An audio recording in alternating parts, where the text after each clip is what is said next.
Bem, vocês já ouviram a proclamação do capítulo 4 do Evangelho segundo Lucas, fizeram a reflexão no grupo, e agora, então, nós teremos uma apresentação do entendimento dos especialistas sobre esse trecho do Evangelho, que será, então, feita pela Celina. Eu vou falar para vocês em nome do Pai, do Filho e do Espírito Santo. Amém. Então, o Evangelho de Lucas, no capítulo 4, ele começa dizendo assim: cheio do Espírito Santo, voltou Jesus do Jordão e foi levado pelo Espírito ao deserto, onde foi tentado pelo demônio durante 40 dias. Durante este tempo, ele nada comeu e, terminados estes dias, teve fome. Disse-lhe então o demônio: se és filho de Deus, ordena a esta pedra que se torne pão. A missão de Jesus vai tropeçar em obstáculos o tempo todo. E quais? Aqueles mesmos que fizeram Israel tropeçar em seus 40 anos no deserto. E os mesmos que a humanidade de ontem e de hoje encontra em todo lugar. A cena das tentações, ela é simbólica e resume as dificuldades que Jesus teve de enfrentar e superar durante a vida inteira. O diabo, do grego diabolos, significa empecilho e obstáculo. E quais são esses empecilhos diabólicos à realização do projeto de Deus? Impossibilitando que todos tenham liberdade de vida, experimentando a paz que é a plenitude da vida? A primeira tentação de Jesus é a da abundância. No deserto aparece a fome, e o diabo sugere que Jesus crie uma abundância de comida e tudo resolvido. Não é bem assim. Mas facilmente nos esquecemos de que, por trás dessa abundância de alguns, está a fome de muitos. Deus não promete abundância para ninguém, mas quer que todos tenham o necessário e o suficiente para viver bem. Jesus, então, cita Deuteronômios 8:3, lembrando que o pão não é tudo. E ele tem razão. A palavra de Deus mostra que uma vida digna precisa também de roupa, moradia, escola, assistência médica, lazer e etc. A situação do povo não se resolve só com comida e o resto. Na segunda tentação, é a tentação do poder e da riqueza. O diabo leva Jesus para um lugar alto, talvez ambição. Aí lhe mostra os reinos deste mundo e lhe promete o poder e a riqueza deles, contanto que Jesus o adore. E o demônio explica: porque tudo isso foi entregue a mim e posso dá-lo a quem eu quiser. Isso lembra João, que afirma que o diabo é o príncipe deste mundo. Em outras palavras, o poder e a riqueza são coisas diabólicas, isto é, contrárias ao projeto de Deus. Por quê? Porque o poder se constrói graças ao roubo e acúmulo das liberdades. Um manda e os outros obedecem. E a riqueza se constrói graças ao roubo e acúmulo dos bens que deveriam ser partilhados entre todos. Riqueza de poucos às custas da miséria de muitos. Ora, Deus não quer opressão e exploração, mas fraternidade e partilha. Jesus vence a tentação citando Deuteronômios 6:13. Ele vai adorar somente o Deus verdadeiro, que quer fraternidade e partilha, e não o diabo, que constrói o seu reino com opressão e exploração. A terceira tentação é a tentação do prestígio. Aqui o diabo sugere que Jesus exiba o seu poder, atirar-se da parte mais alta do templo de Jerusalém, bem à vista de todo o povo. Diabo esperto.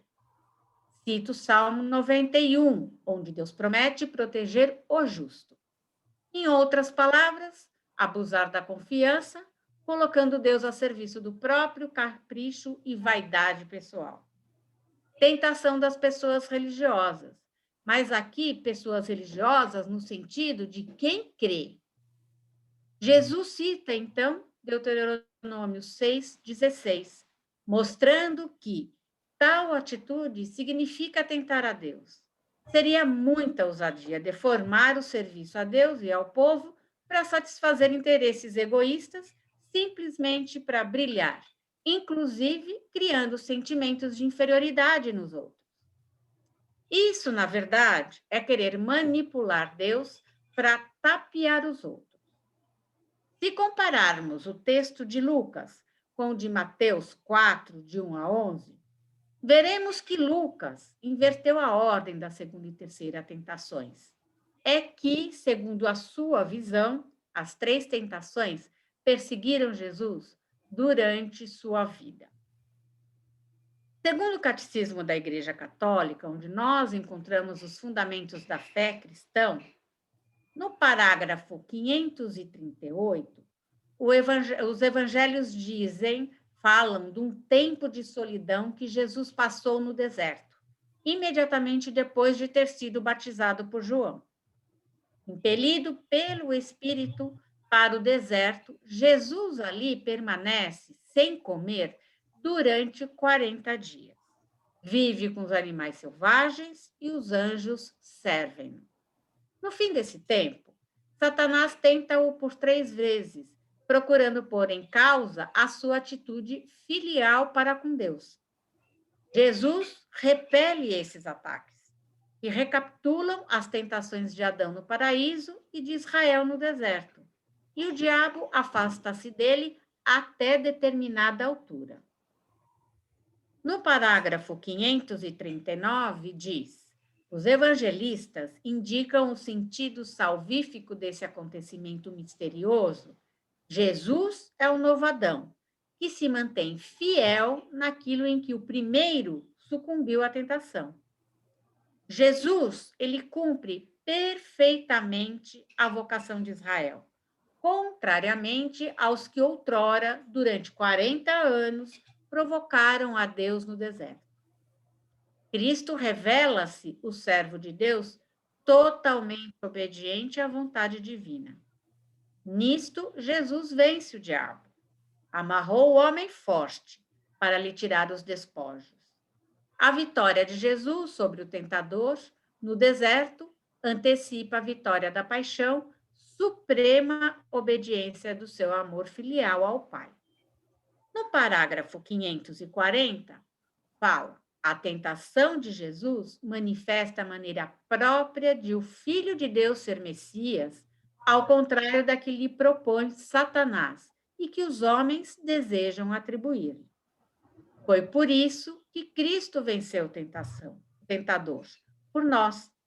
Nós não temos um sumo sacerdote incapaz de se compadecer das nossas fraquezas, mas temos um que possui a experiência de todas as provações, tal como nós, com exceção do pecado. Todos os anos, pelos 40 dias da grande quaresma, a igreja une-se ao mistério de Jesus no deserto. E no parágrafo 2119 fala: tentar a Deus consiste em pôr à prova, por palavras ou atos, a sua bondade e a sua onipotência. Foi assim que Satanás quis que Jesus se atirasse do templo abaixo, para com isso forçar Deus a intervir. Jesus opôs-lhe a palavra de Deus: não tentarás o Senhor teu Deus. Em Deuteronômio 6,16. O desafio contido em semelhante tentação a Deus fere o respeito e a confiança que devemos ao nosso Criador e Senhor, implicando sempre uma dúvida relativamente ao seu amor, à sua providência e ao seu poder. Ma io vorrei sottolineare una cosa. Nelle tentazioni Gesù mai dialoga col diavolo, mai.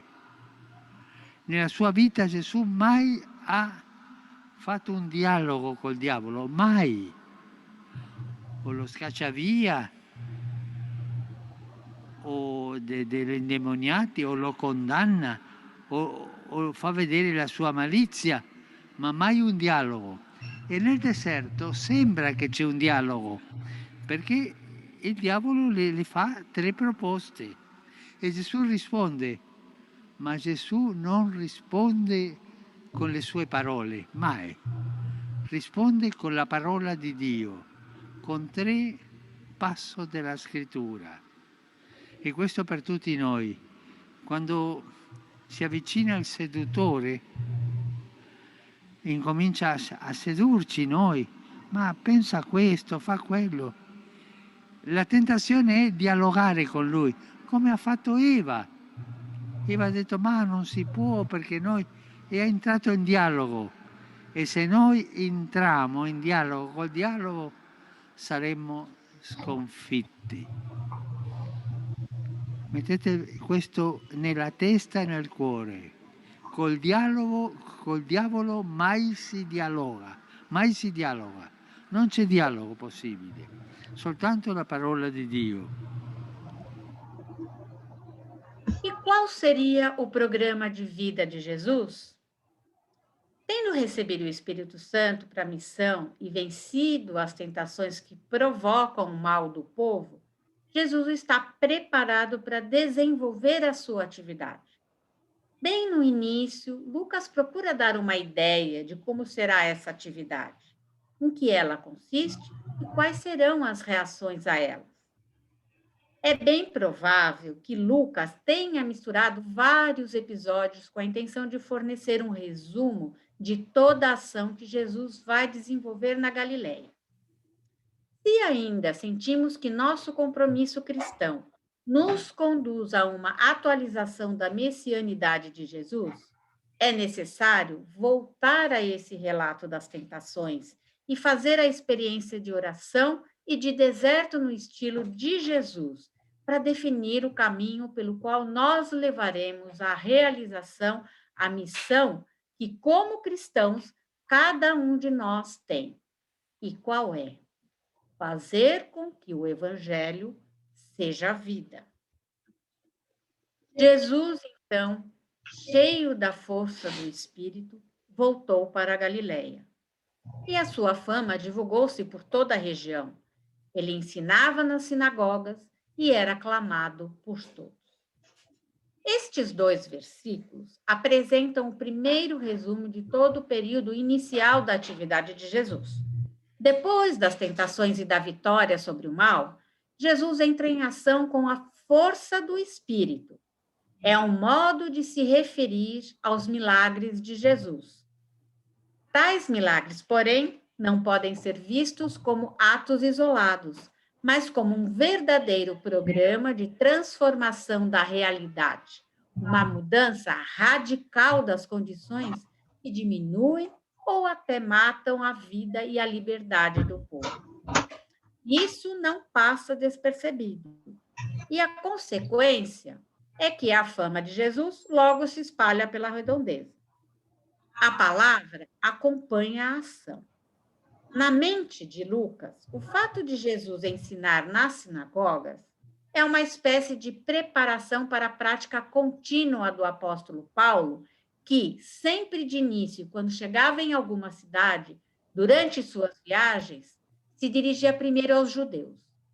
Também é um modo de dizer que a ação e a palavra de Jesus continuam através da ação e palavra da igreja.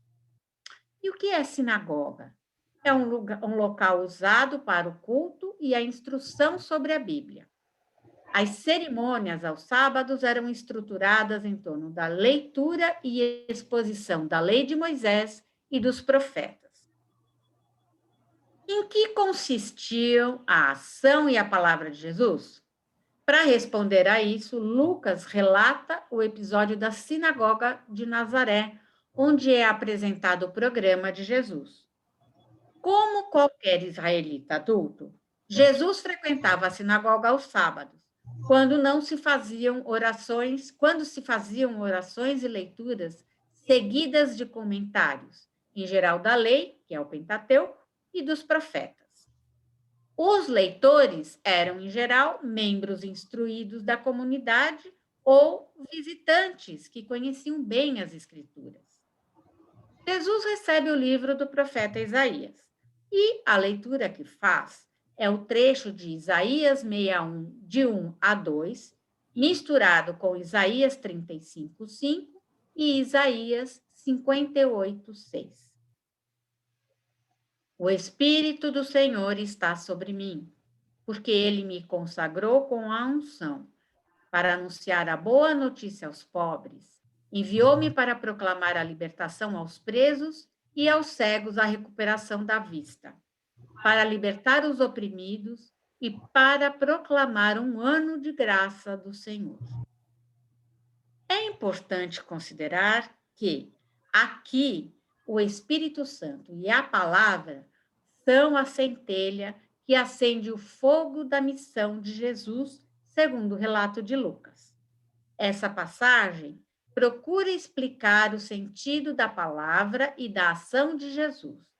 Ele é o profeta anônimo, ungido por Deus para consolar e restaurar a condição do povo que tinha voltado do exílio e se encontrava em situação lastimável. Começando a sua missão, Jesus é ungido diretamente pelo Espírito, e não com uma unção de óleo, como os antigos reis e sacerdotes. A passagem encontra, assim, uma aplicação apropriada. Jesus também está consolando o povo que não encontra perspectiva e vive na condição de marginalizado. Os destinatários do anúncio do Evangelho são os pobres.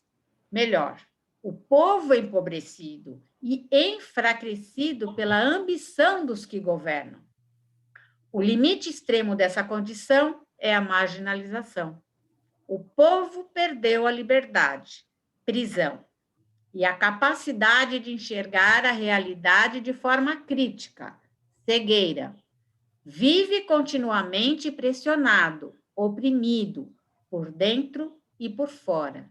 E cada vez mais vai perdendo a vida e o acesso aos bens para sustentá-la.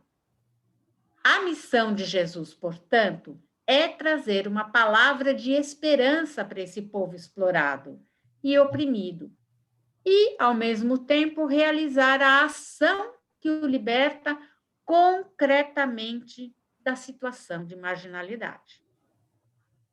Hoje se cumpriu essa passagem da Escritura que vocês acabaram de ouvir. Com isso, Jesus sela a sua palavra e ação como cumprimento da Escritura. O hoje se refere ao momento em que ele não só está lendo, mas também realizando o que o profeta anunciara. É pouco provável que esses versículos se refiram a um só episódio. Lucas certamente uniu vários episódios relatando reações diferentes, porque sua intenção era mostrar o destino de Jesus e o Evangelho. Será que o povo vai aceitar o anúncio e a ação de Jesus? No começo, sim, mas logo vem a dúvida. Como é que um homem comum e pobre, filho de um carpinteiro, pode atribuir tal missão a si mesmo? Por trás dessa dúvida, será que é mesmo dos pobres que vem a salvação? O pior é que é o próprio povo de Jesus que duvida dele. O mesmo pode acontecer conosco. As próprias pessoas de igreja podem duvidar da ação e da palavra de Jesus. E o que vai acontecer? Jesus vai procurar quem nele acredite. E cita 2 exemplos do Antigo Testamento. Elias, que socorreu uma viúva estrangeira, em 1 Reis 17, e Eliseu, que curou um leproso da Síria, em 2 Reis 5. Em outras palavras, se os de dentro não aceitam, Jesus procura os de fora, onde encontra mais fé. O povo fica furioso. Esta passagem deve se referir ao fim da atividade na Galileia, Quando chega a hora de Jesus, rejeitado pelas autoridades do seu próprio povo, Jesus terá um fim trágico. A intenção de lançá-lo no precipício é certamente uma referência à morte por apedrejamento, como acontecerá com Estevão em Atos 7. Mas Jesus, passando pelo meio deles, continuou o seu caminho. Em outras palavras, de nada adiantarão a dúvida, a rejeição e até a hostilidade contra Jesus e o Evangelho. Ele continuará o seu caminho, anunciando a boa notícia aos pobres, libertando o povo para a vida, onde quer que haja alguém disposto a aceitá-lo e a se comprometer com ele. E ai de quem se opõe à força do Espírito. É interessante o fato de que os primeiros atos de Jesus, narrados por Lucas, estejam ligados à expulsão de demônios. Estava na sinagoga um homem que tinha um demônio imundo e exclamou em alta voz: Deixa-nos! Que temos nós contigo, Jesus de Nazaré? Vieste para nos perder? Sei quem és, o Santo de Deus. Mas Jesus replicou severamente: Cala-te e sai deste homem. O demônio lançou-o por terra no meio de todos e saiu dele, sem lhe fazer mal algum. Todos ficaram cheios de pavor e falavam uns com os outros. O que significa isso? Manda com poder e autoridade aos espíritos imundos e eles saem? Para os antigos, todos os males que afligiam a pessoa eram considerados obra de algum demônio, principalmente as doenças. Muitos exorcistas populares, durante os tempos do Novo Testamento, recitavam fórmulas mágicas e usavam raízes odoríferas para expulsar os demônios. Jesus, no entanto, simplesmente profere uma palavra e o espírito sai. O exorcismo desempenhou um papel fundamental em sua campanha contra o reino de Satanás. Para conseguir a cura, era necessário expulsar o demônio. Jesus pode fazer isso. Por quê? Porque venceu as tentações, através das quais o diabo age, provocando os males do povo. Isso é o sinal concreto da chegada do reino de Deus, que traz liberdade e vida para todos. No Catecismo da Igreja Católica, diz, no parágrafo 550, a vinda do reino de Deus é a derrota do reino de Satanás. Se é pelo Espírito de Deus que eu expulso os demônios, então é porque o reino de Deus chegou até vós. Mateus 12, 28. Os exorcismos de Jesus libertam os homens do poder dos demônios e antecipam a grande vitória de Jesus sobre o príncipe deste mundo. É pela cruz de Cristo que o reino de Deus vai ser definitivamente estabelecido. Deus reinou desde o madeiro. Cafarnaum é o centro da atividade de Jesus na Galileia. E aí ele costuma ensinar na sinagoga no dia de sábado, que é o dia santo dos judeus. E as pessoas se espantam com o seu ensinamento, porque ele fala com autoridade. E que autoridade é essa? Com certeza, uma compreensão nova das Escrituras, aplicando diretamente o seu anúncio a uma prática de libertação concreta. Enquanto os doutores da lei ficavam em especulações abstratas, Jesus vai direto ao ponto que interessa ao povo. A palavra de Deus como libertação concreta, interna e externa, dentro das situações em que o povo vive. O primeiro milagre contado por Lucas é a expulsão de um demônio, indicando que, para libertar as pessoas, primeiro é preciso expulsar os demônios. Quem é ele? É alguém que conhece a Jesus e sabe que Jesus é uma ameaça para o seu império demoníaco. Ele chama Jesus de o Santo de Deus. Isto é, Jesus, concebido por obra do Espírito Santo, é portador desse mesmo Espírito, capaz de vencer o domínio do espírito do mal. Para compreendermos bem o que isto significa, devemos nos lembrar de que a principal ação do demônio é alienar as pessoas, impedindo-as de pensar e de agir por si mesmas. Tudo aquilo que aliena as pessoas é mal e demoníaco. E então compreendemos que as ideologias, as propagandas mentirosas, os sistemas, as estruturas opressoras são agentes do demônio, enganando e manipulando o povo. Quem seria esse demônio hoje? Todos aqueles que tapeiam e manipulam o povo, para explorá-lo e oprimi-lo, a fim de conseguir vantagem. E esses agentes do demônio sabem muito bem que Jesus é perigoso para eles, porque pode destruir o seu negócio rendoso. Entendemos então o espanto do povo e a fama de Jesus, que vai se espalhando pela redondeza. Jesus, com sua palavra e ação, vence os demônios que alienam o povo.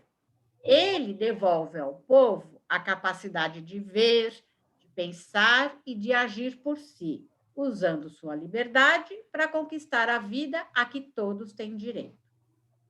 O povo só é impedido disso por alguns demoniacamente só pensam e buscam a própria abundância. Poder, riqueza e prestígio, deixando todos os outros na miséria. Na casa de Simão, Jesus encontra outra ação do demônio. A cura da sogra de Pedro ressalta o poder da palavra de Jesus. Assim como ele derrota demônios ao repreendê-los, Jesus ameaça a doença da mulher. A recuperação imediata é evidenciada pela sua hospitalidade. Para entendermos isso e qual é o demônio que provoca a doença, basta perguntar pela causa das doenças. Fica-se doente por má alimentação, más condições de higiene, impossibilidade de assistência médica eficiente, etc. Qual o demônio que provoca isso?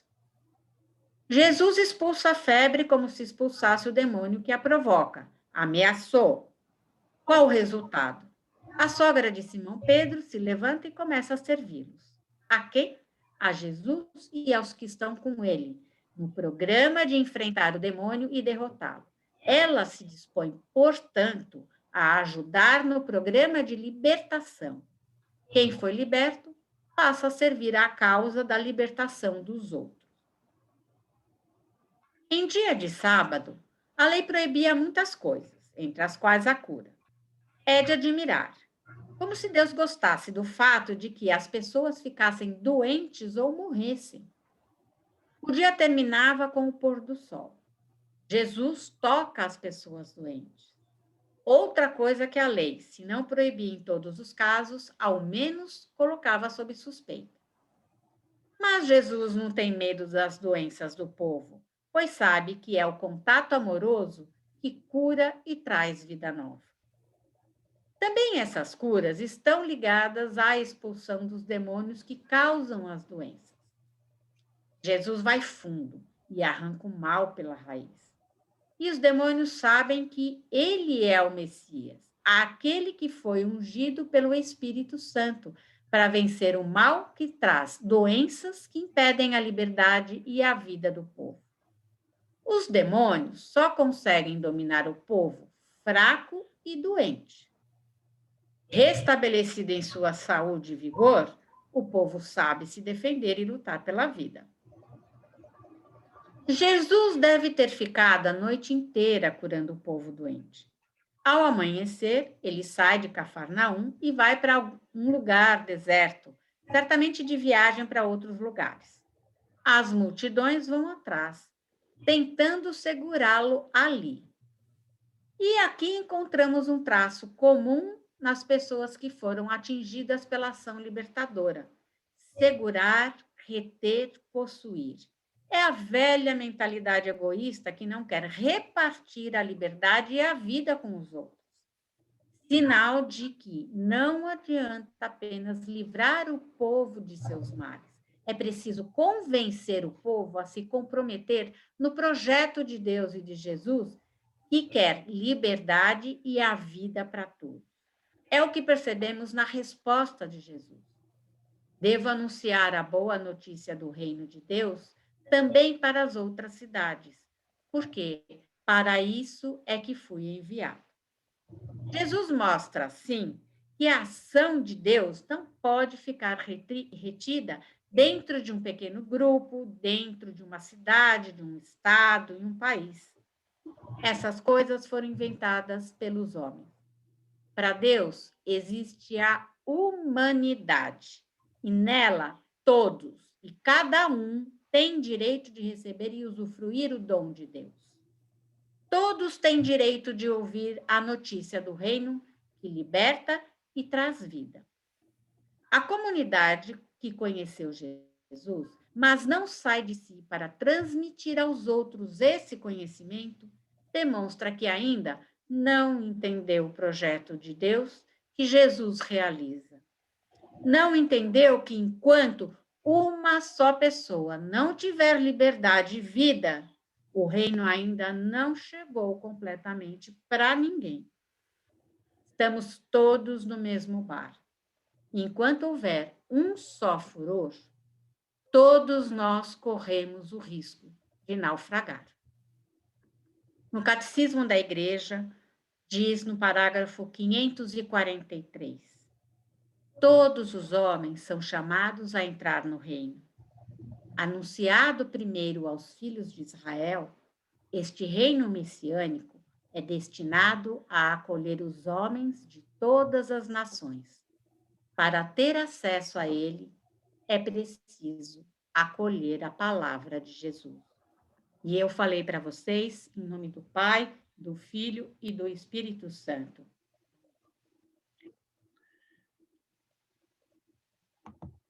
Bem, após essa reflexão, então nós iremos mais uma vez nos reunir nas pequenas salas, onde durante 30 minutos iremos continuar a reflexão sobre esse trecho da palavra de Deus expressa no Evangelho segundo Lucas. Então agora é hora da gente pensar o que esse trecho do Evangelho tem significado para a minha vida. O que ele diz para mim? O que ele muda em minha vida? O que ele me propõe? E que resposta eu quero dar a Deus nesse momento, a partir deste Evangelho? Então, vamos agora para as nossas reflexões.